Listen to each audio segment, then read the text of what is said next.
Slavery is back. Welcome to a place where private business profit from a captive labour force, yet pennies are spent on medical services to a population in which the Indigenous, the poor and the mentally ill are overrepresented. Where isolation, humiliation and degradation are facts of life. Welcome to prison. It depends who's telling the story, I suppose. The prisoners would have one view, the people who work in the prison system would have another, and I think it's up to people to decide where the truth is. Give government propaganda and the media spin doctors the flick. And check out Doin Time for news, views and tunes on prison issues from Guantanamo Bay to Christmas Island to prisons and detention centres everywhere. Every Monday at 4 p.m. on your community radio 3CR. We are still fired up and we're still talking about revolution.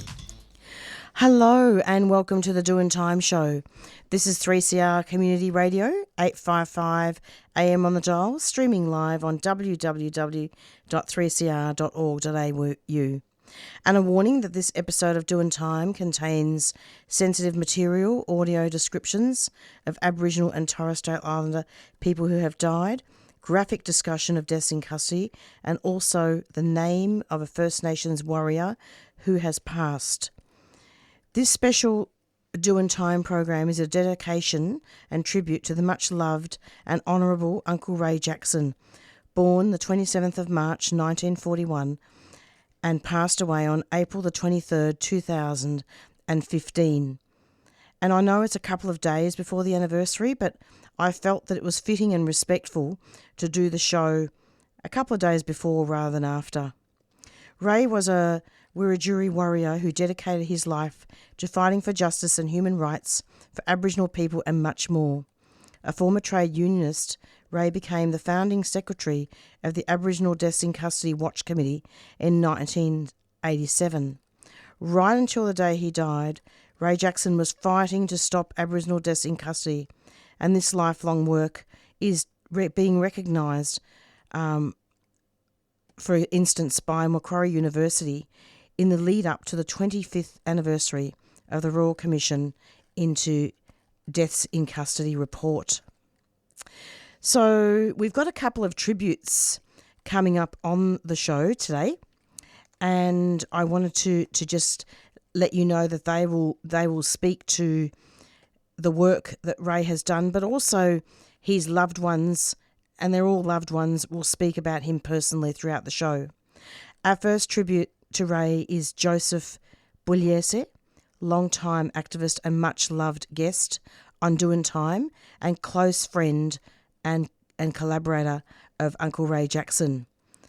And after that, we're going to be having a yarn with Madika Penrith, who is the granddaughter of Ray Jackson.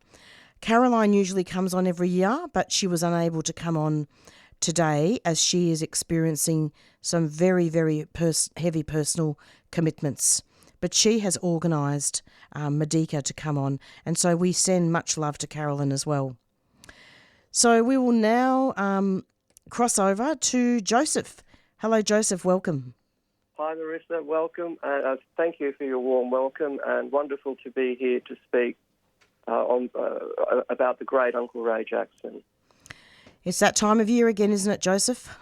It is. I can never forget the day I got the news. It's just like yesterday. Tell me about that. Well, look, actually, my mother had just recently passed away 2 days prior, and I got a call saying that Uncle Ray had passed, and I just felt such an enormous sense of double loss, really, because he'd been such a mentor, such a friend, and of course, as you said, an indefatigable warrior who for social justice across so many fronts. So it's a day when I received that news that was deeply marked in my psyche, an enormous, irrevocable sense of loss. I still feel that sense of loss today, to be honest. I can well understand that.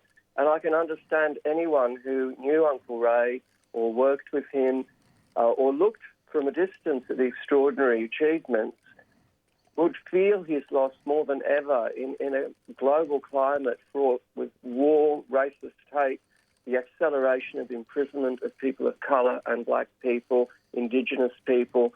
So more than ever, we need the guidance and the strong leadership of someone like Uncle Ray.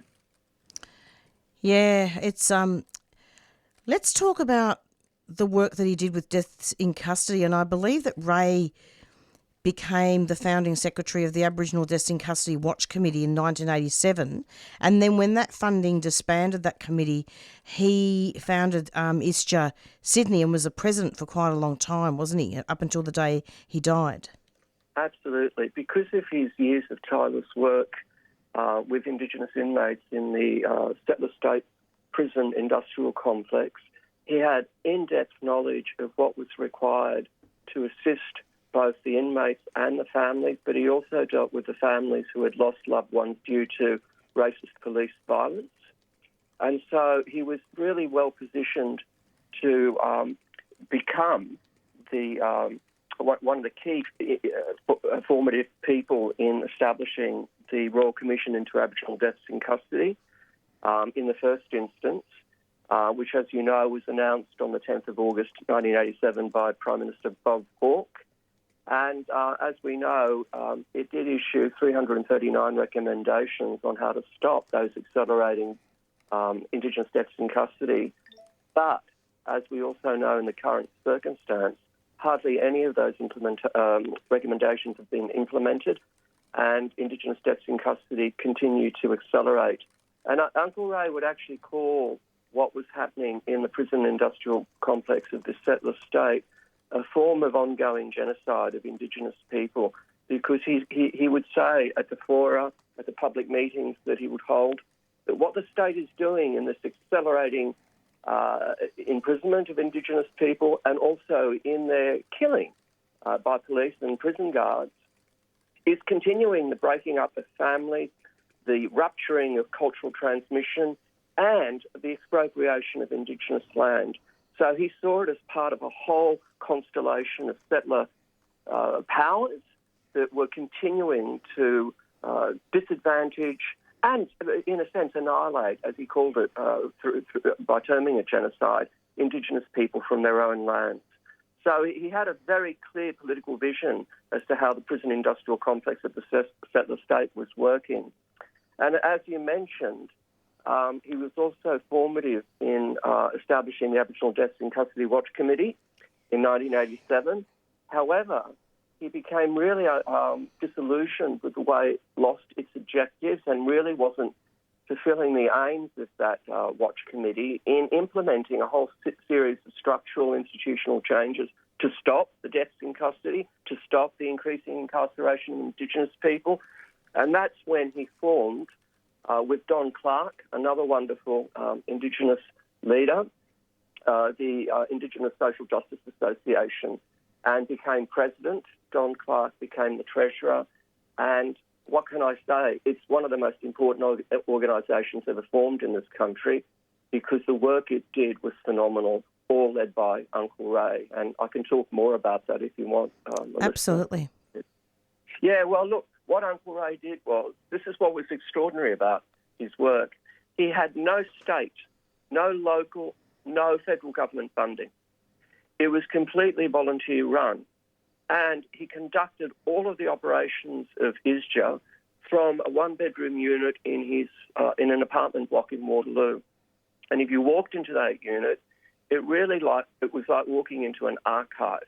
Every wall was filled with file cases of Indigenous deaths in custody that he was pursuing on behalf of the families.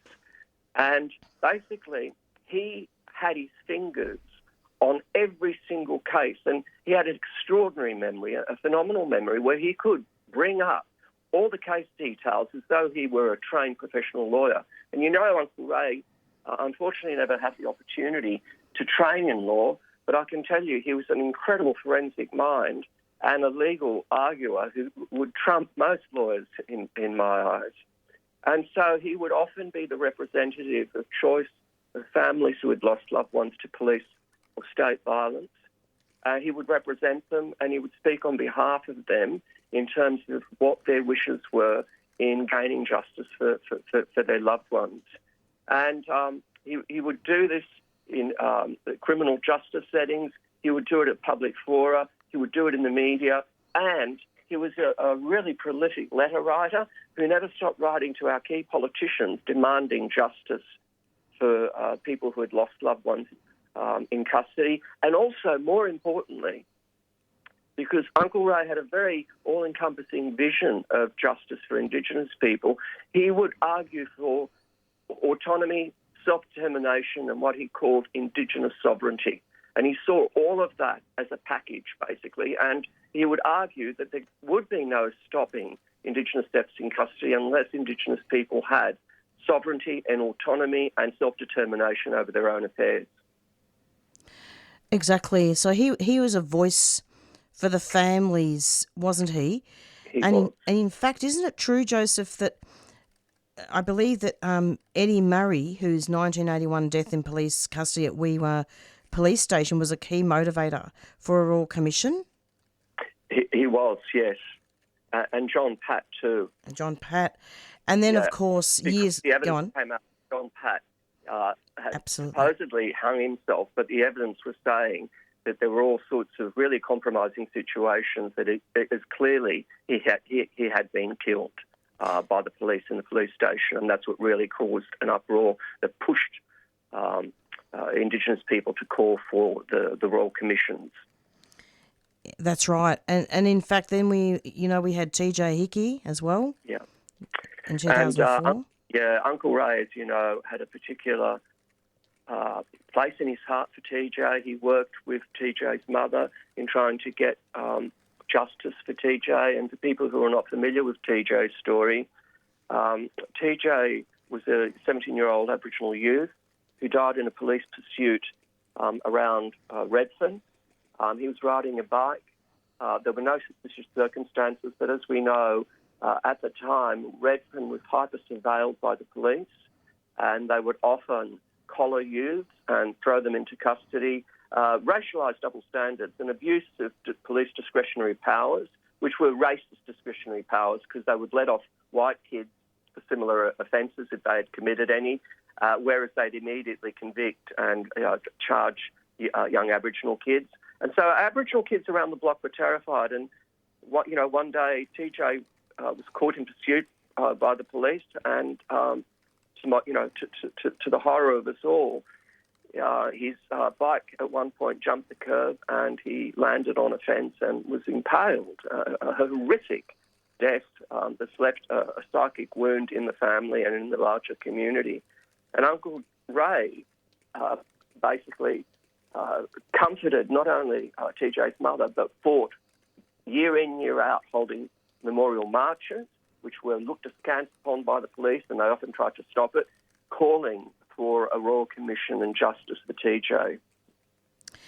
Indeed, and just before Ray passed, I think it might have been a couple of weeks before, the police gave Ray a hard time because they didn't want him to march in a certain way for the TJ Hickey Memorial March, and took him to court and everything.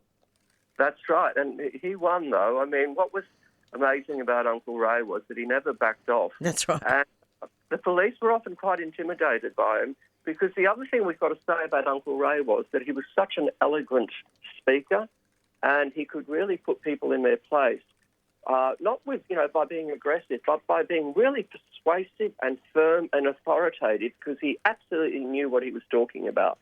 And time and again, he would score a victory. And to give you another example of that, of his incredible legal prowess, his incredible legal intelligence and argumentative powers, because of the accelerating deaths in custody, immediately there was a death in custody. The body would be taken to the coroner, and a forensic pathologist, say, would, by law, have to conduct an autopsy report. Now, for a lot of Aboriginal families who had lost Indigenous loved ones via deaths in custody, they were often really upset and traumatised at the prospect of their loved one's body being treated disrespectfully because they'd already been victims of assault and trauma and violence at the hand of state authorities like the police or prison guards. So what Uncle Ray decided to do was to argue that at each coronial autopsy, a representative of the family should be there to make sure that the body of the deceased was treated with respect. And basically he put this to the New South Wales government, and a lot of figures who were watching him make these moves were saying, oh, look, you're never going to change the law. You're a dreamer. Forget it. And in fact, he put such a cogent case that he got the law changed, and he got the right for Indigenous families to have a representative. And often, let me say, this was so traumatic for Indigenous families, it was actually Uncle Ray who stood in for them and made sure that the body of their loved one was treated with the utmost respect during the process of the forensic autopsy. I was so hoping that you would talk about this, Joseph, because the attention really does need to be drawn to that. Like, I remember, look, the Doin Time show has had a long-standing tradition of interviewing Ray at least once a week. And I'm sure he's done heaps of other media as well. We're not the only ones. But I felt like he was a very special guest on it. Well, he wasn't even a guest. He was part of the show, Yeah. And I'd call him up and I'd say, oh, Ray, can we talk about this particular death in custody? Yeah, let me just get the autopsy report, Yeah, and there you go. and he had everything at his fingertips in that little... Yeah. It's so awesome. I mean, I actually sometimes even want to pick up the phone and call him, and I think, oh my God, he's not here anymore. But,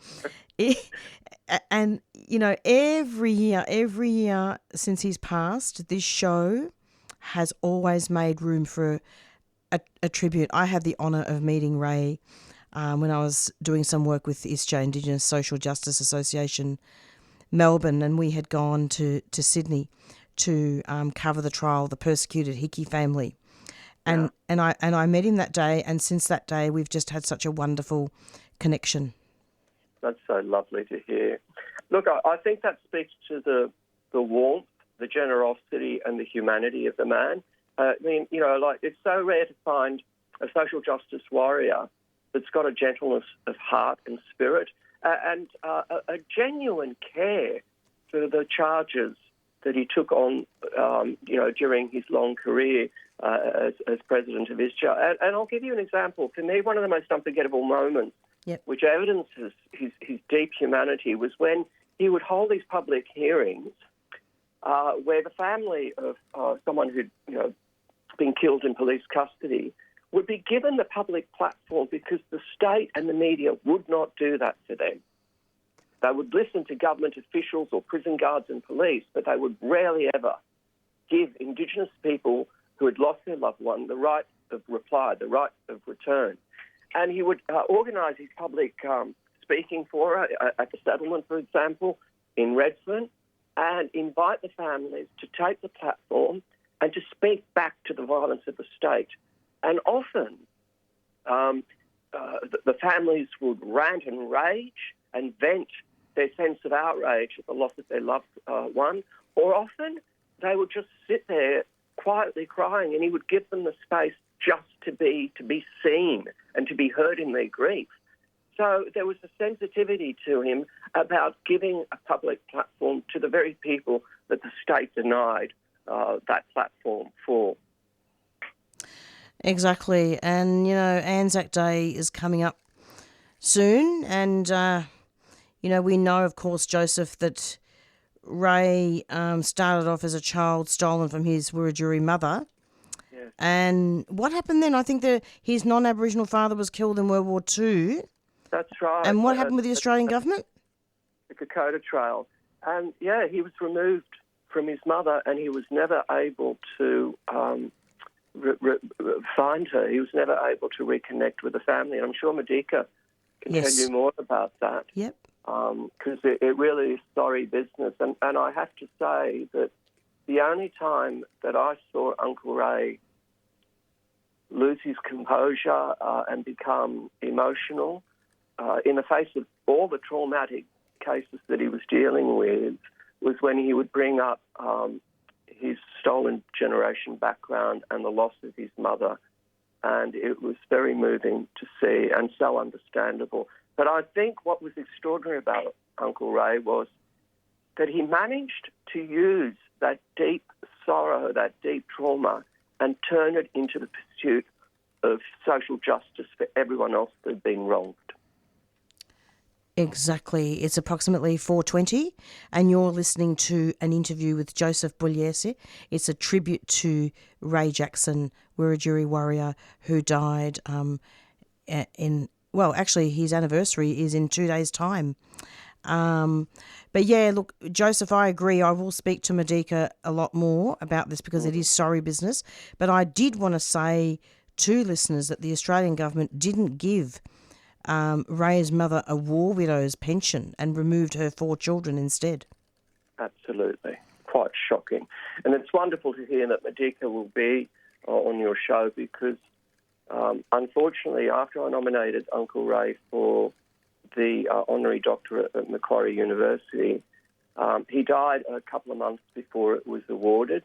And we were privileged to have Madika step up on the podium with all of the family and accept it on Uncle Ray's behalf. So we were honoured to have the family there to accept it. And let me say that Uncle Ray had said to me, which is why I pursued the honorary doctorate, that given the opportunities which were denied him, he would have loved to have pursued studies. And you can imagine, I mean, he was so brilliant at what he was doing legally, without a degree. You can imagine what he would have achieved if he'd been given those opportunities that had been denied him. Absolutely. I mean, he was a real fighter. Can you tell us a little bit about the passport ceremonies? Yeah, look, I'm glad you brought that up because I think those passport ceremonies do 2 things. One, they place front and centre what I was talking about a little while back, and that is Uncle Ray's utmost commitment to securing Indigenous sovereignty in this country. Rights to land, rights to culture, rights to language, everything that's crucial for the process of self-determination. So he established the Aboriginal passport ceremonies. They were held at the settlement in Redfern here in Sydney. And what he would do was, it was a way of affirming, not just asserting, but affirming in a positive way that Indigenous people have not given up the land of their respective Indigenous nations. So he would ask all non-Indigenous people to come and to apply for an Aboriginal passport, which in effect meant that they acknowledged formally that they were settlers in this country and that they needed permission as they travelled across the different Indigenous nations that constitute the continent. And that way, it was a way of marking unbroken, unceded Indigenous sovereignty in this country. Now, importantly, and this is part of that all-encompassing humanity of Uncle Ray that we've been talking about, he also gave Indigenous passports to refugees and asylum seekers who were imprisoned in our immigration detention centres. So there was a sense that he was also instantiating Indigenous sovereignty by saying to the Australian government, you don't get to decide who comes into this country. Rather, Indigenous people do, and we will offer welcome and hospitality to the very people that you have refused, asylum seekers, and who you have incarcerated. And he would sneak these passports in his trousers because if they were caught by the guards, they'd be confiscated. And he would offer warmth and welcome to the asylum seekers imprisoned in those dreadful immigration detention centres. He was not afraid, was he? And, you know, we'll go so far as to say that he was an internationalist, wasn't he? That's what was so fantastic too. Thank you for bringing that up, Marissa. Uncle Ray was an internationalist in his vision because he never just viewed the situation as a national context. He always saw what was happening in Australia as intrinsically connected to other settler states, settler colonial states, New Zealand, Canada, USA. And he was in close dialogue with key Indigenous figures in the US and in Canada, for example, following and tracking what was happening there in terms of Indigenous deaths in custody, racial abuse, racial violence. And let me say that he was the inspiration, precisely because of this internationalist vision, for the establishment which we were in dialogue with him, with Savindrini Pereira, in the founding of the Deathscapes Project, which basically proceeded to track all of the transnational relations of settler power that were effectively killing Indigenous people, incarcerating them at extraordinary rates, and also killing refugees and asylum seekers. So thank you for that. That was the international vision that Uncle Ray left as a legacy for us. I think that Ray would have really have been very angry about what's happening with Palestine. Well, thank you again for bringing that up, because he was absolutely committed to justice for Palestine. And I'm talking about well before this genocide, well before the 2014 genocide. And if you received his weekly newsletter, he would name what was happening in occupied Palestine, in occupied Gaza, in occupied West Bank, occupied East Jerusalem as genocide. And he would call for justice. He would call for the ceasing of the warring against the Indigenous Palestinians, for the restitution of their lands, and for justice for them. And to give you a sense of how committed he was to this, he had a representative from the Palestinian Australian community come at the last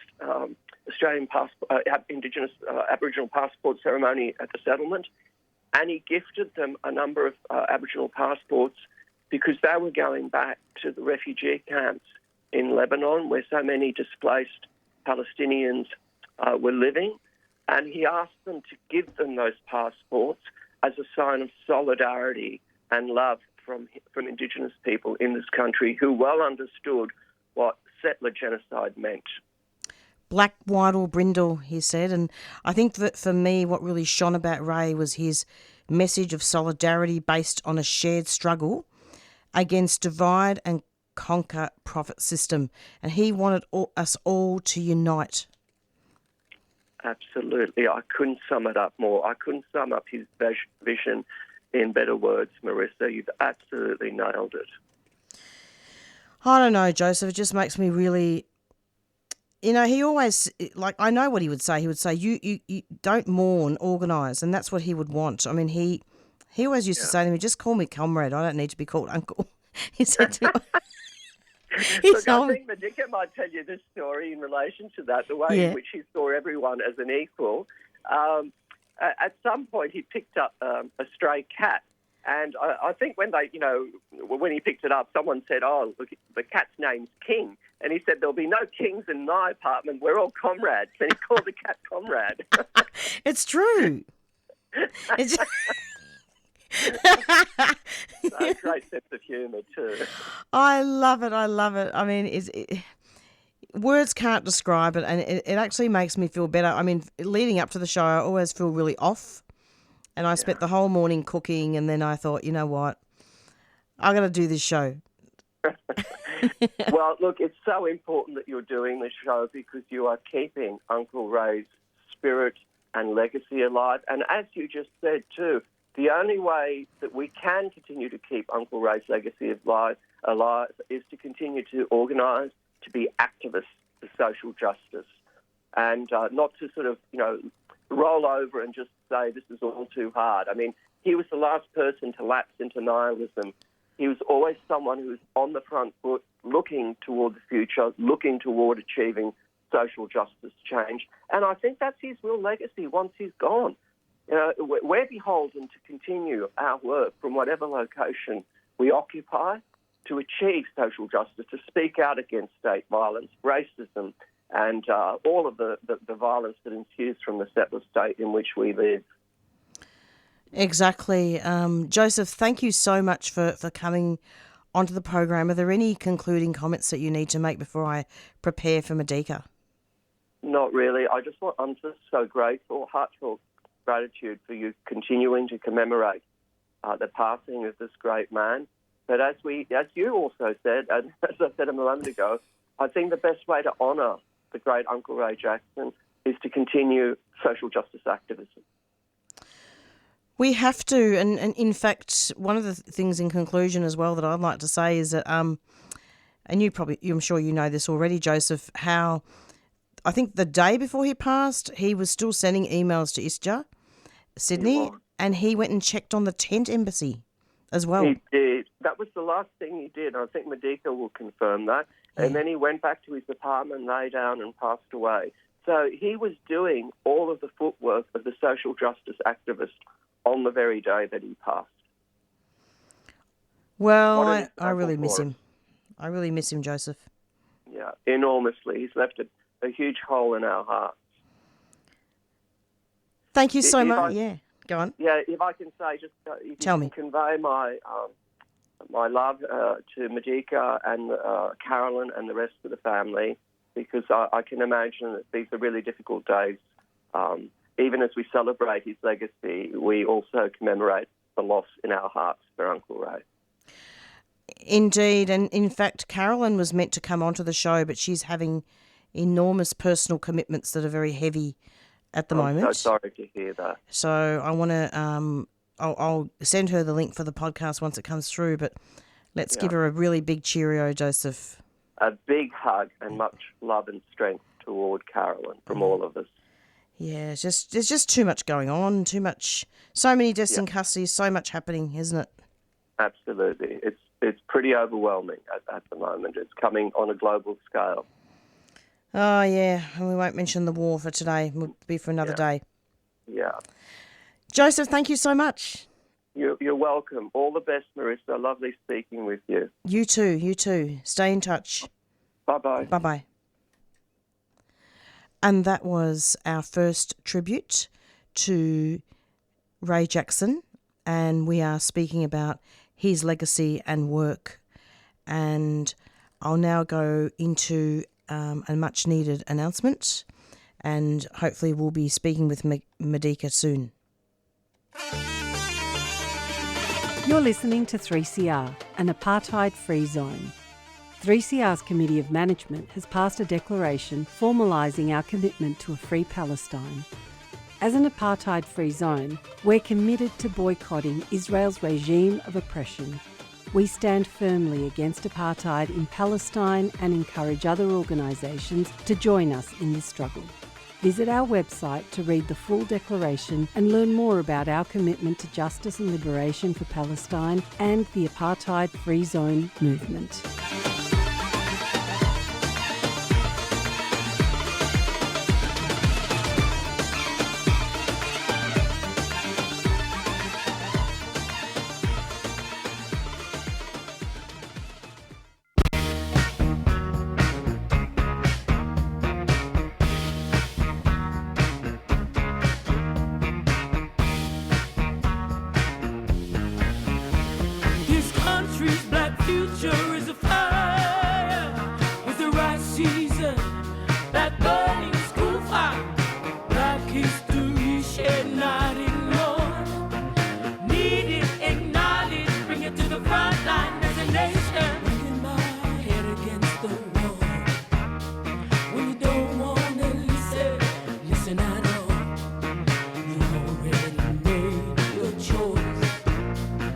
Nothing in here will make you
front line as a nation. Black history should not ignore.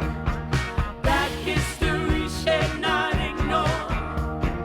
Black history should not ignore. Need it, acknowledge, bring it to the front line as a nation.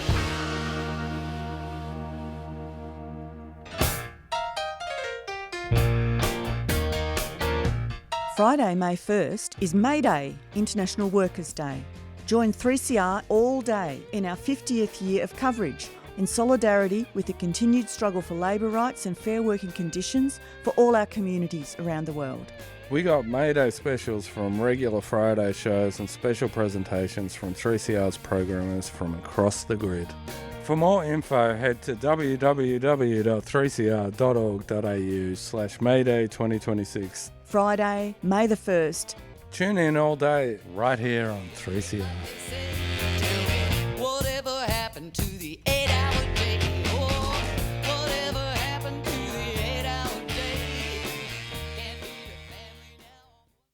You're listening to the Doin Time show, 3CR Community Radio, and this is a special tribute show to Ray Jackson, who was a Wiradjuri warrior who passed away around 2015, as I said in my intro. And we're going to be up next with Madika, who is the granddaughter of Ray, and I'm really looking forward to speaking with her, and I'm delighted to welcome her to the show. Hi, Madika. Hi, how are you? Good. Sorry about the mix-up there with the time. No worries, no worries. I did test texting. That's okay. I just was driving back from the South Coast. No, you're okay. Madika. All good. Now, I'm wondering if you could just start off by talking about what land you're from. So right now I'm calling in from Gadigal country in Sydney, but I am a Wiradjuri, Gumbaynggirr and Yuin woman, but I was born in Western Sydney. Yeah. Wiradjuri, yeah, beautiful. Okay, Madika, so we were talking off air about Ray, and usually I have Carolyn on, but she wanted you to come onto the show this time, and I'm really happy to have you. And in fact, I'm sure that as a little girl, you would have listened to the shows that Ray and I did for Doin Time. Yeah, that's right. So I actually grew up living with my grandfather in Redfern until I was about 8 years old.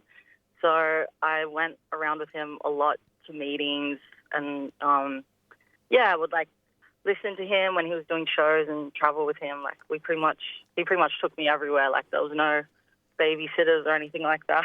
So, yeah. Wow. So tell us about your grandfather and what you think and feel. Yeah, he was like my mum and my dad to me.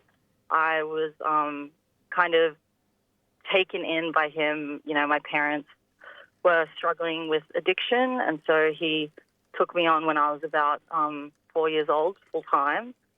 So he, it was kind of my whole world, and at the time I didn't really understand his work or like the impact of it. But as I've grown older, like, you know, having shows, tribute shows like this, and just always people trying to continue his legacy, including myself now. Like I am a archivist, and I work a lot with First Nations material and like kind of getting stuff out of the archives and repatriating it back to the community. And that's largely based on the work that he was doing, and like what a prolific kind of, I suppose at the time I thought it was hoarding, but actually like collecting information and material like about our people as well. So yeah, he's a man with like a huge legacy, and I know that he hasn't been forgotten, and not just by our family, but by like the community. And, you know, we were from Sydney, but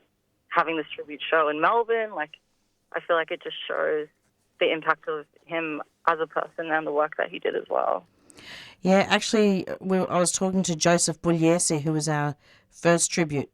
You would have met him. He would be a friend of yours, right? Yeah, probably. Yeah, when I was younger, for sure. When you were younger, yeah. And he spoke so highly of you, Madika, and Oh, really? And in fact, we were talking about sorry business and about how, Ray was stolen generation, and he didn't know until he was old, until he was older. Mm.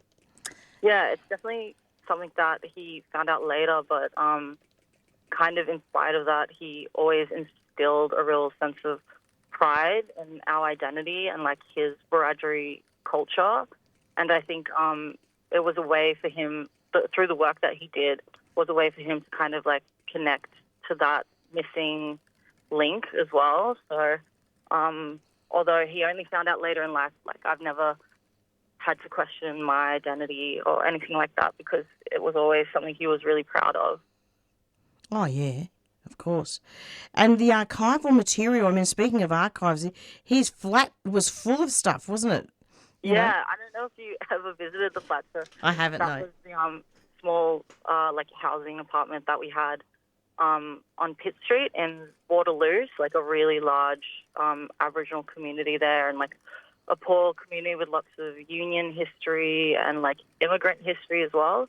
But yeah, it was a tiny 2-bedroom flat, and that's where I lived with him, and he lived there up until he died as well. And it was just like feeling the floor, just like DVDs, like prior to that, like VCRs, records, like paper, posters, and recently I've acquired a lot of his old posters and works and things like that. So it's also something that I'm working on at the moment to get a exhibition in Sydney up and running to kind of show all the things that he collected from like the 70s through to his passing in like the mid-2010s. That would be very powerful, wouldn't it? Yeah, I think so. Would you say that the work that you're doing with archival material and First Nations had to do with your early beginnings with your granddad? Yeah, definitely. I actually did a talk for this, it was called a Discourse Day, part of Soft Centre, a festival that happens in Sydney every year. And in it, I talked about the kind of work that me and my partner do under Penrith Myers Archive.